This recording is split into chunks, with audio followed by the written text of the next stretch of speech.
So I wanted to just sort of touch base with you in now that the session has wrapped up and you've had a day or two to kind of clear your head a little bit. Um, what as we look forward and to a special session or possibly more, um, we're talking about this election integrity bill, this voter suppression bill. Can you tell me about your thought process in whether this is just the walkout and the delays that happened are just delaying the inevitability of a bill passing during a special, and what's important to you in looking at this elections bill now here in the interim and during a special? I think that those persons that want fairness in elections and want to see um, opportunities for people to vote and it be more convenient, that if we work together, we'll be able to get that done during the session. Are there some voter, quote unquote, integrity issues? Well, this is a broader agenda of the Trump party, and there'll be ample persons there that if they decide to go Trump-esque on us, they will be able to pass the vote. It doesn't make sense, Wes, to allow people to buy beer on Sunday morning at 10 o'clock, but you then curtail the ability of churches to have souls to the polls. Who is that directed towards? African Americans, given that Souls to the Polls is a voting project that's been in existence for a long time, yet and still there's legislation cutting that. When you begin to think about the issues of motor voting, we should be encouraging people to vote, Wes, as opposed to restricting the rights of people to vote. If there are problems with motor voting, let's fix the problem, as opposed to ban access to the polls by persons. 24-hour voting, if there are problems, let's fix the problems associated with it so we can have fair and accessible elections here in the state of Texas. Do you feel that some of these political button issues, taxpayer funded lobbying, um, transgender student athletes, the elections bill, social media censorship, do you feel like those issues are worthy of being added to an emergency special session call? Or are there other things that you would rather the state of Texas be prioritizing uh, during this special session time? Well, it's the governor's decision as to what to put on the call, first of all. He has that power as a result of being the governor. I'd like to see us continue to work on police reform. We made some headway, and the governor was involved in some of that. I'd like to see us make some additional headway on that. In terms of the issue of maternal mortality, we made some strides on that. We moved it to 6 months as opposed to 60 days. And the question is, should it be 12 months? Medicaid, we should be looking at expansion of Medicaid. So there's a host of other issues. We've got to revisit the ERCOT issue also to make certain that ratepayers who will ultimately be saddled with the monies necessary in order to stabilize the industry, that we provide ratepayers, that is customers, residential customers, with some relief, knowing that they will ultimately see an increase in their rates as a result of what happened during the storm. When we spoke with you right after the State of the State address in Lockhart, we were talking with you and we were talking with Representative Morrison about some of those key issues that the governor outlined. Do you feel now, here 4 months later, that we accomplished what you set out to accomplish and what you think the governor set out to accomplish in that address? Well, no. I think that this has been the most divisive legislative session that I've ever been involved in.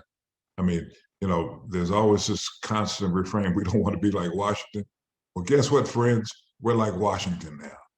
That's a sad commentary on the legislature. We're divided more so ever than we've ever been in the past. The on the topic of criminal justice reform, that was something that you have been passionate about for a long time, and you have worked on. The strides that were made this session. Can you give me your level of satisfaction or your assessment on the changes that were made and what still does need to happen? Well, let me, first of all, we were not able to pass quote unquote a George Floyd Act. Okay, we didn't do that. So again, as I told you before, substance over form, substance. Let's talk about that. In terms of substance, we were able to pass a statewide ban on chokeholds, a statewide duty to intervene, a statewide duty to provide assistance, common sense issues. So we're able to get that done. In terms of no-knock warrants, we're able to identify the persons, judges that were capable of making signing warrants, okay, and making certain the police officers identify themselves when they execute those particular warrants. But there's still much more work to be done. You know that I mentioned that we need to make certain there's uniformity as use of deadly force in the state. But we weren't able to even get the agency responsible for police officers to do a study and come up with a model policy concerning that. We want to continue to work on that to make certain that people know that there's uniformity in the use of deadly force in the state of Texas, especially now when the bill concerning permanent carry was passed. That didn't make police officers' jobs any safer. The fact is that they're going to have to be, their antennas are going to have to be up more so than ever before. Do you, let me put it to you this way. On police accountability, do you think that there were advancements made this session, or do you think that the changes that did happen barely scratched the surface? I think there were some advances that were made, but again, there's other accountability measures that need to be looked at, reviewed, and passed. So I'll continue to work with the governor and others who want to work with those on those types of reforms to do that. You've been around a long time. Hey, wait a minute. I've been around. I mean, you've seen a lot of things, right? I mean, and this is not the first time you've been through this process. Can you, for people who get hung up on the headlines and the the sort of the political rhetoric that ends up taking over when the deadlines approach, can you help people understand why things fell by the wayside, some of these key issues? I mean, even things that were Republican priorities didn't make it. Why did that happen this time? And I guess I'll leave it there. Why did that happen this time? It's not the first time it's happened, first of all. It happens every legislative session. Priorities don't get passed in the legislative process. Parties will use the parliamentary procedures in order to make certain that they either pass or that they help defeat different items. And in the final analysis, Wes, elections matter. You've heard me say this before. I don't blame Republicans at all. Okay? If people want change in the state, guess what they have to do? Vote. Vote. And Republicans have been outvoting Democrats, and until we as Democrats get out and vote, we're going to continue to have the same situations. I can count, okay? If I had 18 votes, I'd be able to pass a George Floyd bill in the Senate. We had control of the House and the governor's branch, and I'd be able to pass a George Floyd bill. But absent having the numbers to do so, we're going to continue to have the same type of results. What can you do in the meantime to try and win over that support? I mean, what are the processes that are on your plate in order to try and convince members of the legislature to pass those measures that clearly have some support? Well, I think that what you have to do is continue to try to build consensus, okay? But you heard me sit up and say that Texas is like Washington now. And so it's going to be very difficult to do that, but you can't stop trying.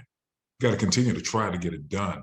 You got to continue to try to make certain that you encourage people to get out and vote that are aligned with my philosophy in terms of what needs to be done. And so voting and attempting to build a consensus are two tools that I'll continue to use. And until we get it done, it will occur. It may be a matter of time for us to get it done, but it's going to get done. The pendulum always swings. And I think we're getting closer and closer to the in terms of the pendulum swinging backwards. That's why you see these quote unquote voter integrity laws. When you begin to think about all of the new punishments that are being recommended in that particular bill, in terms of the number of restrictive measures that are being put in place. And again, as I said from the very beginning, instead of trying to make certain opportunities to vote, but we have Republicans trying to restrict the right to vote. Are there ways, you mentioned the voting bill again, are there ways to make that bill better? Sure, there is. Sure. I mean, this is what, and I told Senator Hughes, I said, if you came to Democrats at the very beginning, when there was consideration in terms of what you guys want to do concerning elections, and let's see what we can agree on. Okay. I mean, let me give you an example. I want to make certain that there's a paper trail as relates to ballots. So if there's a contest, then we'll be able to know exactly what we have paper ballots that we can take a look at and count. Okay. So there's some common sense approaches, a common sense consensus items that we could come up with before we disagree on a lot. And now, we will disagree on some things, but take those disagreements and put them in another bill, and let's fight those deals, pass something that all of us can agree on. So we should have two tracks: a bill that we can agree on, and then a bill where we have disagreements, and then go from there. We could talk forever, but I think that's it for me for now. Is there anything else on your radar that you want to mention? Nothing at this particular point, but we'll be talking. I've got something I need to visit with you about. Thank you so much for the time. Really appreciate it. I hope you're able to get that rest, and I'm sure we'll see you sooner than we think.